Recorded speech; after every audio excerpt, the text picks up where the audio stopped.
I'm going to show you a little bit about the Stanley 77 dowel machine. I made a guide block with a 3/8 brad point bit, and I prepared my stock to use the 3/8 cutter. The 3/8 cutter is recently sharpened. I held it in a vise and filed it with the chainsaw file. It worked really well. I'm getting really good shavings on white oak. And so what I want to show you is the amount of pressure that you need to put on the stick as you're turning. And what you'll see is when there's not much pressure, the dowel will be undersized because it flops around inside the die. But when you press it with intent, you'll get a nice tight dowel.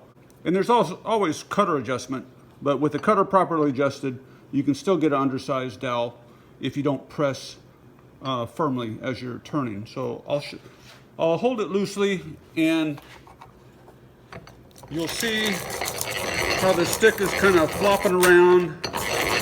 The cutter's just moving it where it wants it to move. And I'll do a little bit more than that.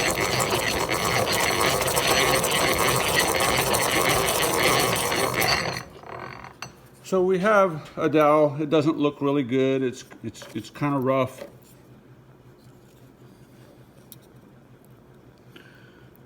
And it goes through the guide block pretty loose.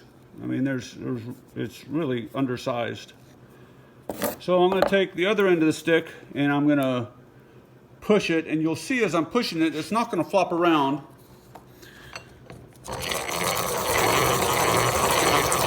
Obviously feeds faster as well.